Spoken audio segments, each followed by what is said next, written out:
Hello everyone. What's up everybody? Welcome back to our YouTube channel. This is the Free and Love YouTube channel. This channel is all about empowering you.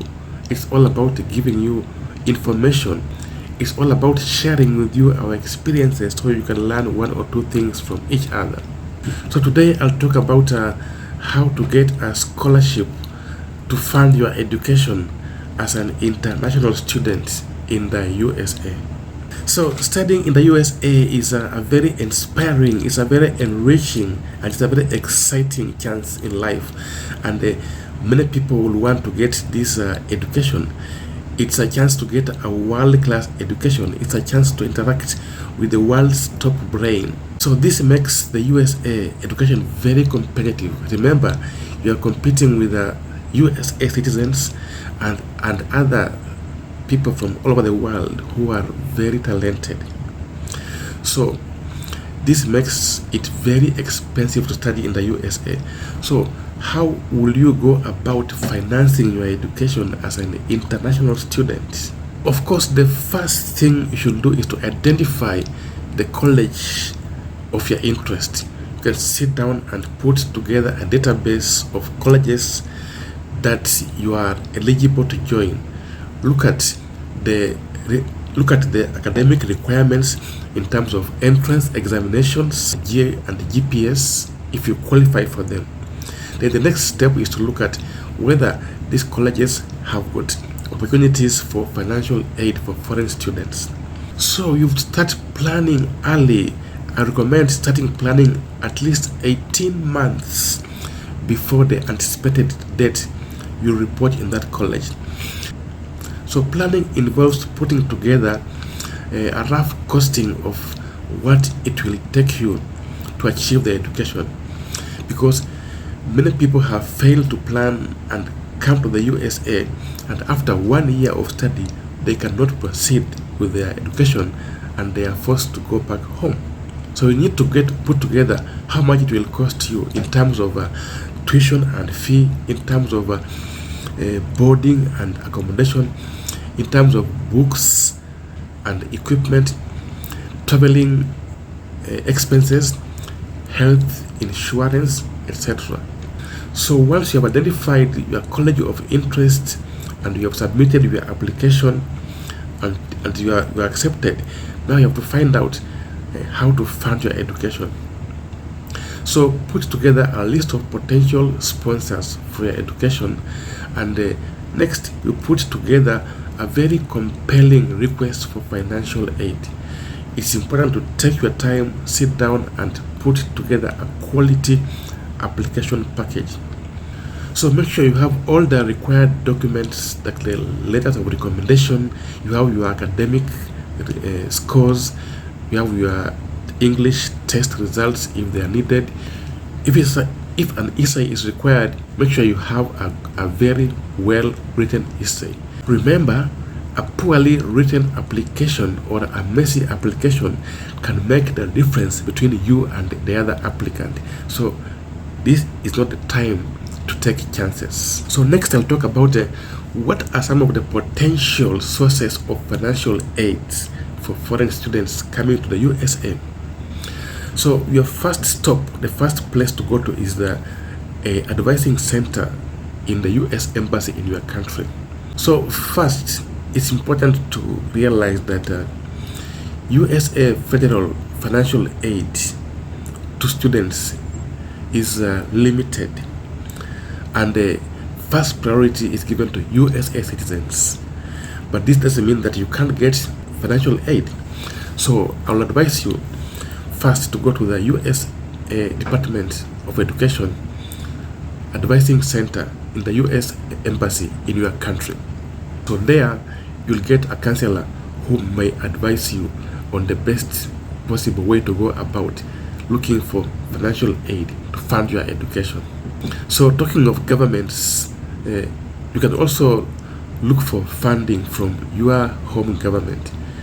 I'm sure several governments, even the Kenya government, has set aside funds to fund education for people who are traveling outside for their studies. The next stop should be the admissions office at the university that you are applying to. Remember, financial aid to foreign students varies from university to university. Some universities may offer it, some may not offer it. So you could ask the admissions office at the university or college you are applying to whether they have a package to give financial aid to foreign students. So apart from the admissions office, we also have academic departments that offer financial aid to students who are exceptional in those areas.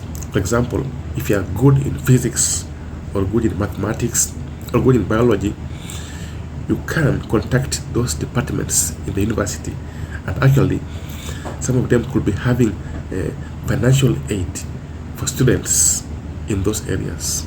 The next thing you may consider is what is called tuition waiver.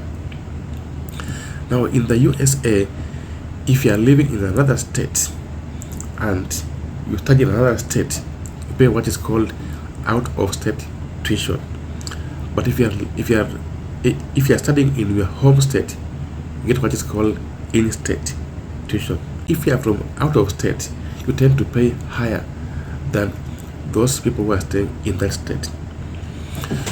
But in some circumstances, you may be eligible for tuition waiver, whereby despite you being out of state, you're going to pay in-state tuition.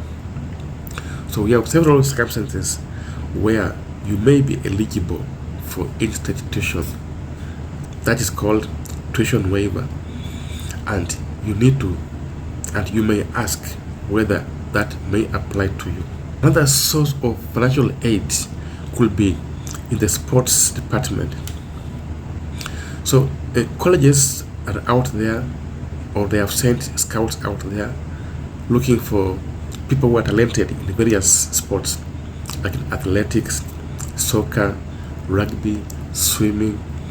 So if you have a talent and you can prove it and you have evidence, you may consider contacting the college and asking whether they can give you a scholarship based on that talent. Another source of financial aid could be what is called campus employment.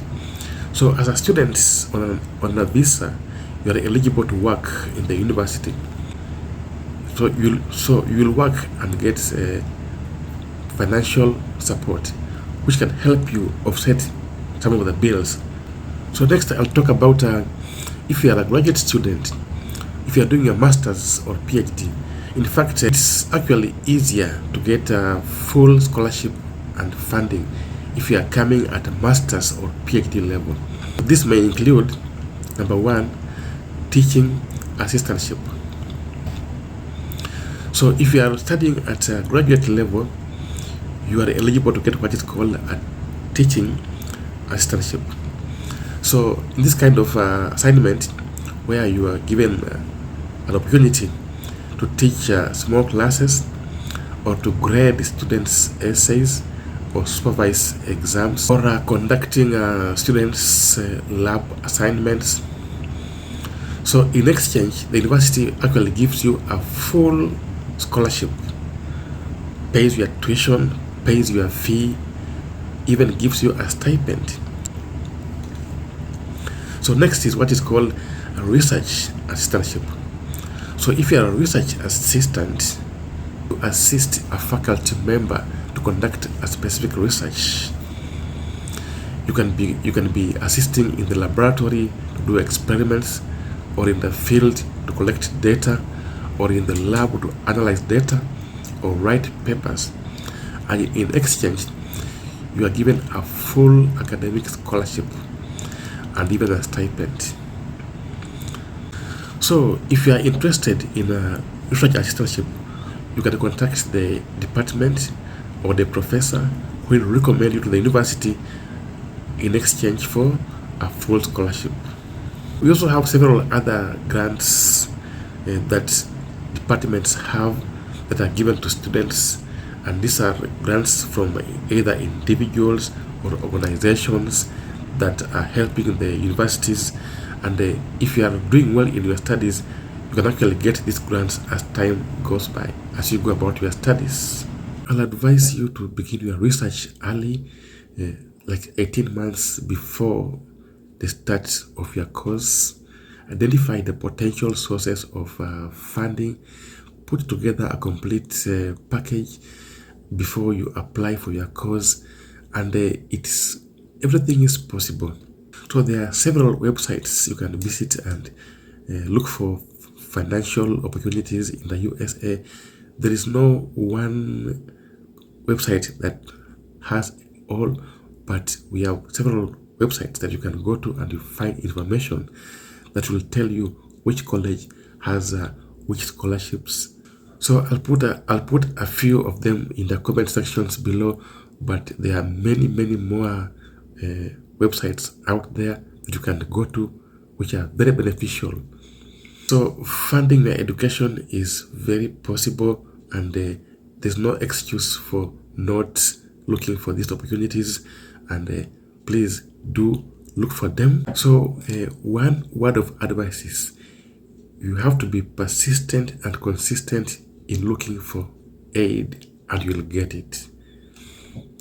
So thank you very much for watching my video. I hope I was able to encourage or to motivate somebody, and if this is the kind of content that you like, I would like to request you to please consider subscribing to our channel. Thank you very much for watching my video once again, and until we meet next time, all I can say is bye, and let's win together.